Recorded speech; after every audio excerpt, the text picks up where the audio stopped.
శ్రీ మహాగణాధిపతయే నమః. శ్రీ మాత్రే నమః. మాచిరాజ భక్తి ప్రేక్షకులందరికీ నమస్కారం.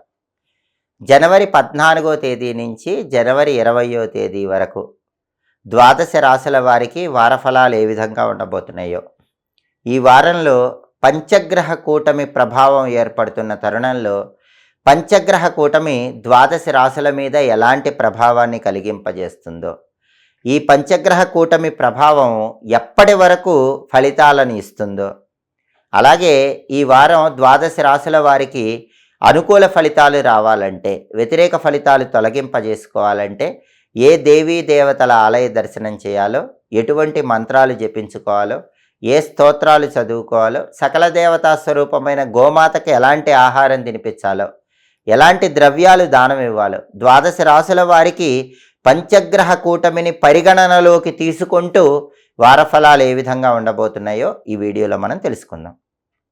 ముఖ్యంగా జనవరి 14 నుంచి జనవరి 20 మధ్యలో వారఫలాలు మనం పరిశీలించినట్లయితే ఈ వారంలో ఖగోళంలో ఒక అద్భుతం జరగబోతోంది. ఆ అద్భుతం ఏంటంటే జనవరి 18వ తేదీ ఆదివారం అమావాస్య.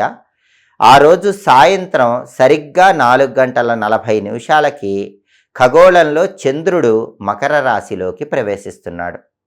అప్పటి వరకు మకర రాశిలో ఉన్నటువంటి రవి, బుధుడు, కుజుడు, శుక్రుడు ఈ 4 గ్రహాలు కూడా ఈ చంద్రుడు అక్కడికి రాగానే పంచగ్రహ కూటమిగా ఏర్పడుతున్నాయి. అంటే ఈ వారంలో జనవరి 18వ తేదీ ఆదివారం సాయంత్రం 4:40 ఖగోళంలో మకర రాశిలో పంచగ్రహ కూటమి ఏర్పడుతోంది. అలా ఏర్పడిన పంచగ్రహ కూటమి జనవరి 19, జనవరి 20 మొత్తం కూడా అలానే ఖగోళంలో ఉండి జనవరి 21వ తేదీ అర్ధరాత్రి 1:35 మకర రాశిలో ఉన్న చంద్రుడు మళ్ళీ కుంభరాశిలోకి ప్రవేశించగానే పంచగ్రహ కూటమి తొలగిపోయి మకర రాశిలో చతుర్గ్రహ కూటమి మాత్రమే ఉండబోతోంది. అంటే జనవరి 18 సాయంత్రం 4:40 నుంచి జనవరి 21వ తేదీ అర్ధరాత్రి 1:35 వరకు ఖగోళంలో ఉన్నటువంటి పంచగ్రహ కూటమి ద్వాదశ రాశులకి వాళ్ళ రాశి ఫలితాన్ని విశేషంగా ప్రభావితం చేస్తుంది. కాబట్టి ఈ పంచగ్రహ కూటమిని కూడా పరిగణనలోకి తీసుకుంటూ ద్వాదశ రాశుల వారికి ఈ వారం జనవరి 14 నుంచి జనవరి 20 వరకు వారఫలాలు ఏ విధంగా ఉండబోతున్నాయో ఈ వీడియోలో పూర్తిగా తెలుసుకుందాం. తదుపరి కన్యారాశి. కన్యారాశి వాళ్ళకి ఈ వారం వారఫలాలు పరిశీలిస్తే రవి, బుధుడు, కుజుడు, శుక్రుడు ఈ 5 గ్రహాలు కూడా ఈ వారం 5వ స్థానంలో సంచారం చేస్తున్నాయి. పంచగ్రహ కూటమి ప్రభావాన్ని తీసుకుంటే పంచగ్రహ కూటమి ఏర్పడుతున్న తరుణంలో చంద్రుడు కూడా 5వ స్థానంలో సంచారం చేస్తున్నాడు. పంచగ్రహ కూటమి ఏర్పడుతున్న తరుణంలో పంచగ్రహ కూటమిలో కన్యారాశి వాళ్ళకి ఒకే ఒక గ్రహం యోగిస్తోంది. ఆ గ్రహం శుక్రగ్రహం. 5వ స్థానంలో శుక్రుడు పంచగ్రహ కూటమిలో కన్యారాశికి యోగిస్తున్నాడు. 5వ స్థానంలో శుక్రుడు యోగించడం వల్ల కన్యారాశి వాళ్ళు తల్లిదండ్రులకు ఆనందాన్ని కలిగింపజేస్తారు. తల్లిదండ్రుల మనసుకు నచ్చే రీతిలో ప్రవర్తిస్తూ కన్యారాశి వాళ్ళు ఉంటారు. అలాగే సంతాన సుఖం ఉంటుంది. అంటే సంతానం లేని కన్యారాశి వాళ్ళు సంతానం గురించిన శుభవార్త వింటాం, లేదా సంతానం విద్యాపరంగా కానీ, ఉద్యోగపరంగా కానీ, వ్యాపార పరంగా కానీ ఏదో ఒక అభివృద్ధిని సాధించటం వల్ల కూడా ఆనందాన్ని పొందుతూ ఉంటారు. కన్యారాశి వాళ్ళకి సంతానంతో ఉన్న విభేదాలు తొలగిపోయి సత్సంబంధాలు నెలకొంటాయి.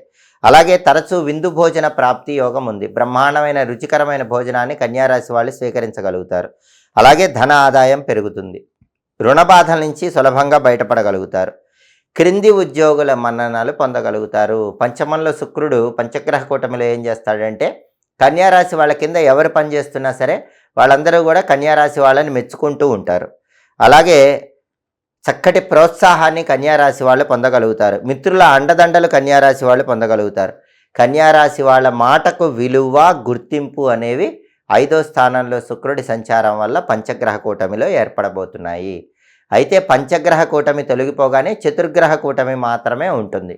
రవి, బుధుడు, కుజుడు, శుక్రుడు వీటిల్లో ఒక శుక్రుడే యోగిస్తున్నాడు. కాబట్టి రవి, బుధుడు, కుజుడికి సంబంధించిన పరిహారాలు చేసుకుంటే ఈ వారం అంతా యోగదాయకంగా ఉంటుంది. 5వ స్థానంలో రవి వ్యతిరేకంగా ఉన్నాడు కాబట్టి కన్యారాశి వాళ్ళకి ఆఫీసులో కొన్ని ఒడిదుడుకులు అనేవి ఉంటాయి. కొలీగ్స్తో, బాస్తో జాగ్రత్తగా ఉండాలి. రాజకీయాల్లో కూడా కొన్ని ఒడిదుడుకులు అనేవి ఉంటాయి. తండ్రి వైపు బంధువులతో జాగ్రత్తగా మాట్లాడాలి. బుధుడు కూడా 5వ స్థానంలో వ్యతిరేకంగా ఉన్నాడు కాబట్టి కన్యారాశి విద్యార్థులు బాగా హార్డ్ వర్క్ చేస్తేనే మంచి ర్యాంకులు వస్తాయి. కన్యారాశి నిరుద్యోగులు ఇంటర్వ్యూకి వెళ్ళేటప్పుడు బాగా ప్రిపేర్ అయ్యి వెళ్తేనే కొత్త ఇంటర్వ్యూల్లో విజయం వస్తుంది. అంటే కొత్త జాబ్ రావాలంటే నిరుద్యోగులు బాగా ప్రిపేర్ అవ్వాలి. వ్యాపారస్తులకు కూడా కన్యారాశి వాళ్ళకి ఊహించినంత లాభాలు రావు. ఎందుకంటే బుధుడు 5వ స్థానంలో వ్యతిరేక ఫలితాలు ఇస్తున్నాడు. అలాగే కన్యారాశి వాళ్ళకి ఈ వారము ప్రధానంగా కుజుడు కూడా 5వ స్థానంలో వ్యతిరేక ఫలితాలు ఇస్తున్నాడు. ప్రాపర్టీస్ కొనటానికి అమ్మటానికి బలం లేదు. రియల్ ఎస్టేట్లో డల్గా ఉంటుంది. సోదరులతో చిన్న చిన్న విభేదాలు ఎదురయ్యే సూచనలు ఉన్నాయి, జాగ్రత్తగా ఉండాలి. అప్పులు తీరిపోవటం అనేది కొంచెం ఆలస్యం అవుతూ ఉంటుంది.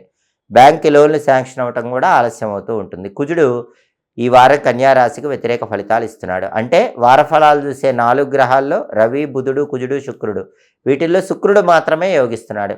రవి, బుధుడు, కుజుడు యోగించట్లేదు. కాబట్టి ఈ 3 గ్రహాలకు సంబంధించి ప్రత్యేకమైన పరిహారాలు చేసుకోవాలి. రవి, బుధుడు, కుజుడు ఈ 3 గ్రహాలు యోగించాలంటే నానబెట్టిన గోధుమలు, నానబెట్టిన పెసలు, నానబెట్టిన కందులు ఆవుకు తినిపించాలి. కేజింబావు గోధుమలు, కేజింబావు పెసలు, కేజింబావు కందులు బ్రాహ్మణుడికి దానం ఇవ్వాలి. అలాగే రవి, బుధుడు ఈ 2 గ్రహాలు యోగించాలంటే ఓం నమో నారాయణాయ అనే మంత్రం రోజు 21 సార్లు చదువుకోవటం, విష్ణు సహస్రనామ స్తోత్రం చాంటింగ్ వినటం చేయాలి. అలాగే కుజుడు యోగించాలంటే సుబ్రహ్మణ్య స్వామికి సంబంధించినటువంటి ఓం స్కందాయ నమః అనే మంత్రం రోజు 21 సార్లు చదవాలి. సుబ్రహ్మణ్య కరావలంబ స్తోత్రం వినాలి. అప్పుడు రవి, బుధుడు, కుజుడు ఈ 3 గ్రహాలు కూడా ఈ వారం యోగించి వ్యతిరేక ఫలితాలన్నీ తొలగింపజేసుకొని అనుకూల ఫలితాలు అందిపుచ్చుకోవచ్చు.